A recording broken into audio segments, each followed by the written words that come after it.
അതിനിടെ ശബരിമല സ്വർണ്ണക്കൊള്ളയിൽ റിമാൻഡിൽ കഴിയുന്ന ശബരിമല മുൻ എക്സിക്യൂട്ടീവ് ഓഫീസർ സുധീഷ് കുമാർ ജാമ്യാപേക്ഷ നൽകി. കൊല്ലം വിജിലൻസ് കോടതിയിലാണ് ജാമ്യ ഹർജി സമർപ്പിച്ചത്. ഹർജി തിങ്കളാഴ്ച പരിഗണിക്കും. വിവരങ്ങളുമായി എസ് വിനീഷ് കൂടി ചേരുന്നു കൊല്ലത്ത് നിന്ന്. വിനീഷ്, കഴിഞ്ഞ ദിവസം മുൻ അഡ്മിനിസ്ട്രേറ്റീവ് ഓഫീസർ എസ് ശ്രീകുമാറിന് കോടതി സ്വാഭാവിക ജാമ്യം അനുവദിച്ചിരുന്നു. നേരത്തെ ഡാൻ സൂചിപ്പിച്ചതുപോലെ ഈ 90 ദിവസമായിട്ടും കേസ് രജിസ്റ്റർ ചെയ്ത് 90 ദിവസമായിട്ടും കുറ്റപത്രം സമർപ്പിക്കാത്തതുകൊണ്ട് പ്രതികൾക്ക് സ്വാഭാവിക ജാമ്യം ലഭിക്കുന്നുണ്ട്. ഇതിന്റെ അടിസ്ഥാനത്തിൽ തന്നെയല്ലേ സുധീഷ് കുമാറും ജാമ്യാപേക്ഷ നൽകിയിരിക്കുന്നത്? തീർച്ചയായും ടോം, അങ്ങനെ തന്നെയാണ്. SIT കുറ്റപത്രം സമർപ്പിക്കാനുള്ള ഈ ഒരു കാലതാമസം പ്രതികൾക്ക് അത് ജാമ്യം തേടാനുള്ള വലിയ സഹായമായി തന്നെ മാറുന്നു എന്നുള്ളതാണ്. നമുക്കറിയാം, ഈ കേസിൽ 2 പേരാണ് ജാമ്യം ലഭിച്ച് പുറത്തിറങ്ങിയത്. ഇതിൽ ഒരാൾക്ക് ജാമ്യം ലഭ്യമായിട്ടുണ്ട്. അത് നമ്മൾ നേരത്തെ സൂചിപ്പിച്ച ഉണ്ണികൃഷ്ണൻ പോറ്റിയാണ്. ഉണ്ണികൃഷ്ണൻ പോറ്റിക്ക് ഈ 90 ദിവസം മറ്റൊരു കേസിൽ കൂടി റിമാൻഡിൽ കഴിയുന്നത് കൊണ്ടാണ് പുറത്തിറങ്ങാൻ കഴിയാതെ ഇരിക്കുന്നത്. എന്തായാലും ഉടൻ ഉണ്ണികൃഷ്ണൻ പോറ്റി ഇങ്ങനെയാണെങ്കിൽ പുറത്തിറങ്ങുന്ന സാഹചര്യത്തിലേക്ക് എത്തുന്നു എന്നുള്ളതാണ്. ഇപ്പോൾ ഈ ശബരിമല സ്വർണ്ണക്കൊള്ള കേസിൽ ജാമ്യാപേക്ഷ സമർപ്പിച്ച് ഇന്ന് സമർപ്പിച്ചത് മുൻ എക്സിക്യൂട്ടീവ് ഓഫീസറായ സുധീഷ് കുമാറാണ്. സുധീഷ് കുമാറിന്റെ ഹർജി തിങ്കളാഴ്ചത്തേക്കാണ് കോടതി പരിഗണിക്കുക. നമ്മളിപ്പോൾ പറഞ്ഞതുപോലെ തന്നെ സ്വാഭാവിക ജാമ്യത്തിനായിട്ടുള്ള അർഹതയുണ്ട് എന്ന് പ്രതിഭാഗം വക്കീൽ കോടതിയിൽ അറിയിച്ചുകൊണ്ട് തന്നെയാണ് ജാമ്യ ഹർജി സമർപ്പിച്ചിരിക്കുന്നത്. സ്വാഭാവികമായിട്ട് ജാമ്യം കിട്ടാനുള്ള സാധ്യതയുമുണ്ട്.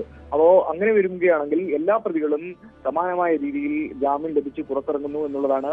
അപ്പോൾ അങ്ങനെ ജാമ്യം ലഭിക്കുകയാണെങ്കിൽ പോലും കർശനമായ ഉപാധികളോടെ തന്നെയാണ്. ഉണ്ണികൃഷ്ണൻ പോറ്റിക്ക് ആദ്യം കർശനമായ ഉപാധികളോടെയായിരുന്നു ജാമ്യം അനുവദിച്ചത്. പത്തനംതിട്ട ജില്ലയിൽ പ്രവേശിക്കരുതെന്നും അതുപോലെ തന്നെ കോടതി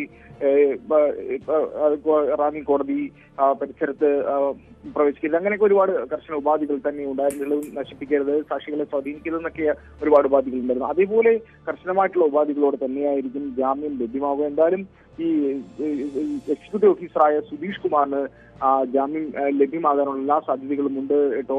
അപ്പോൾ അങ്ങനെ വരുമ്പോൾ എല്ലാ പ്രതികളും സമാനമായ രീതിയിൽ ജാമ്യത്തിനായി ശ്രമിക്കുന്ന സാഹചര്യമുണ്ട്. അതുപോലെ തന്നെ തിങ്കളാഴ്ച മറ്റൊരു അപേക്ഷയും കൂടി പരിഗണിക്കുന്നുണ്ട് എന്ന് നമുക്കറിയുന്നത്.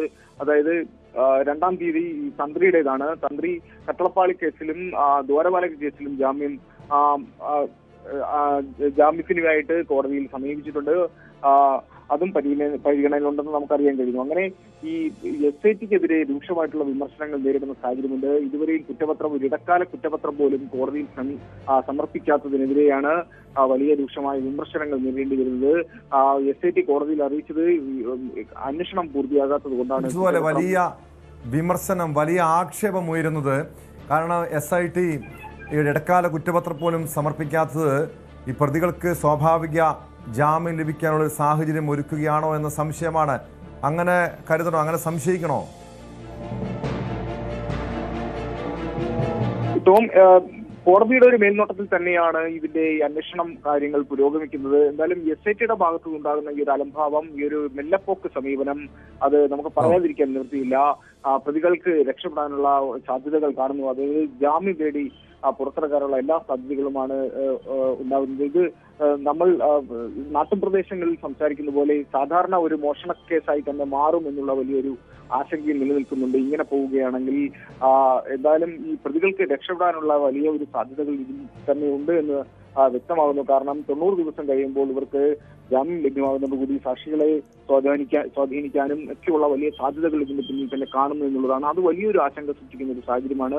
എന്തായാലും ഇതിന്റെ അന്വേഷണം ഒരു നിർണായക ഘട്ടത്തിലേക്ക് നീങ്ങുന്നു എന്നുള്ളതാണ് ടോം. എന്തായാലും വരും ദിവസങ്ങളിൽ, വരും നാളിൽ നമുക്ക് ഇതിന്റെ കൂടുതൽ പിക്ചർ തെളിയുമെന്ന് തന്നെയാണ് അറിയുന്നത്.